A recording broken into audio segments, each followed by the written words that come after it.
Okay, so everything you think you know about global economic rankings, it's probably wrong. Seriously, we tend to think of nations as either eternally rich or eternally developing, right? And we just naturally assume that hard work automatically equals national wealth. But the data? It tells a completely different, frankly shocking story. Welcome to This Explainer. Today, we're breaking down a landmark economic paper by James Heckman and his team. They uncovered the hidden reasons why an entire nation simply stopped building wealth. All right, let's dive into this jarring historical reality. Back in the early 19th century, around 1820, Mexico was an absolute economic heavyweight. I mean, their wealth actually rivaled developed nations like Japan, Great Britain, and Germany. The economic gap between the U.S. and Mexico back then, incredibly small. Mexico had the resources, they had the geographic position, they were quite literally on the exact same starting line as the empires of the modern world. But fast forward to the modern era, and the divergence is just brutal. Consider South Korea and China. They were far behind Mexico in 1950, but suddenly Korea shoots straight up into the stratosphere. China skyrockets, and Mexico, it completely flatlines. These rapid growers have entirely left Mexico in the dust. So, the researchers ask a very simple, very profound question. Why? How does a nation with so much potential just stall out? To put this all into perspective, consider this number, because it's an absolute gut punch. 270,000. That is the exact number of manufacturing jobs Mexico completely bled out over a really short period recently. Why did this happen? Because they simply lost their competitive edge. The world economy moved fast, and Mexico stood still. Chinese producers easily displaced them, right in their own backyard. And here is the absolute ultimate anti-common sense reality. Mexican citizens are not lazy. In fact, they're working harder than ever. But the actual value created by those workers, what economists call productivity, has been flatlining since the 1980s. They are putting in the long hours. The engine is running red hot, but the car, it's not moving forward. The researchers point to a massive systemic gridlock holding it all back. Let's explore what's causing this. Section 1. The corporate chokehold. The mystery of this missing growth points directly to rigid, untouchable monopolies. Take Telmex, for example, which brilliantly illustrates the problem. They own a staggering 95.8% of the local telecommunications market. Think about that for a second. That's not a business, that is a total corporate chokehold. When one single company owns the entire board, innovation dies, competitors can't enter, and services definitely don't improve. And this is a pure face-slapping reality check. A commercial monthly telephone rate in Korea costs just over $4. In Mexico, over $18. Basic infrastructure costs more than 4 times as much. This acts like a massive, invisible tax on every single business in the country. You simply cannot compete globally when your basic, everyday tools are artificially priced this high by a monopoly. And it gets worse.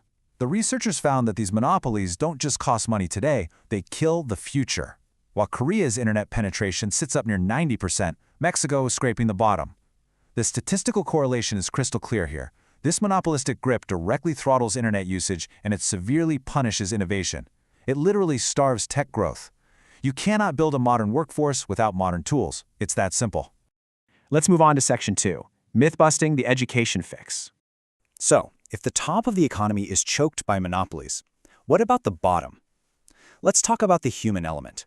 It is probably the most common political promise in the world, right? To fix the workforce, just build more high schools. Dump more money into secondary education. We all kind of assume this is the magic bullet. But is it? Well, reality check. The data slaps this assumption down hard. Late-stage education spending is practically useless if the foundational family environment is broken. You literally cannot build a skyscraper on a swamp. If a child grows up in severe poverty with zero early stimulation, dropping them into a shiny new high school at age 15 will not magically fix their trajectory.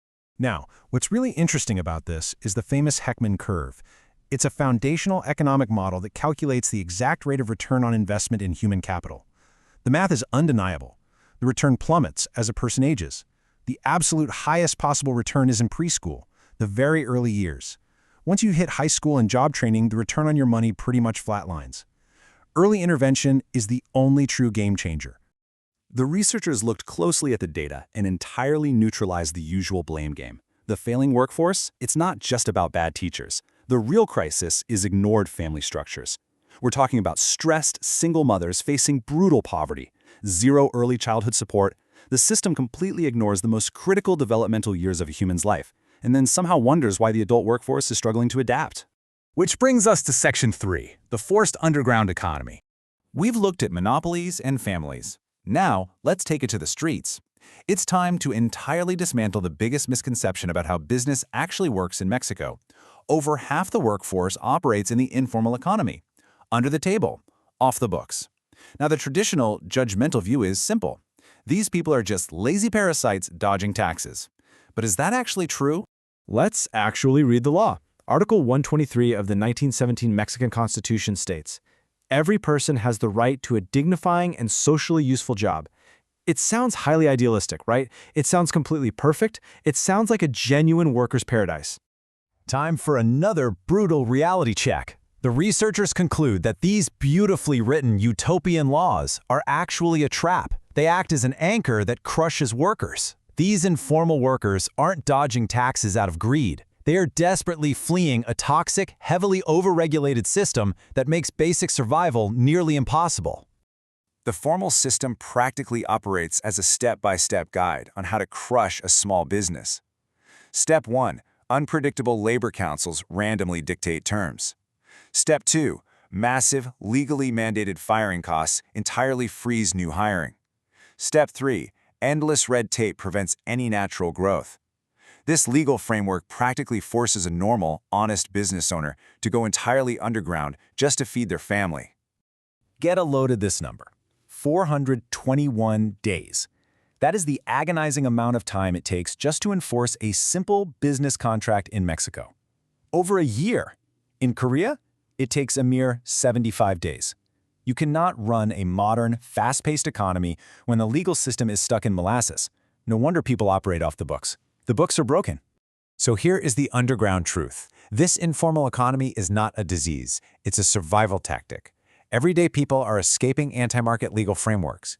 Going informal is a highly rational response to corporate chokeholds and massive government red tape. The researchers prove that regulation, not laziness, is the principal cause of this massive shadow economy. Finally, let's wrap up with Section 4, courage to break the rules. So the crucial point is this. The researchers uncovered an objective, universal truth about systemic gridlock.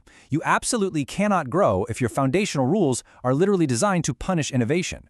Whether in Mexico or anywhere else, when high regulations protect monopolies, trap small businesses in red tape, and ignore early childhood development, you get a perfect storm of economic stagnation. And that leaves us with one massive, lingering question. Will Mexico find the courage to completely rewrite its economic rulebook, or will it stubbornly cling to outdated regulations while the rest of the world just keeps accelerating away? The data is clear, the choice is theirs. Thank you so much for joining me for this explainer. Keep questioning the consensus, and always keep looking at the data.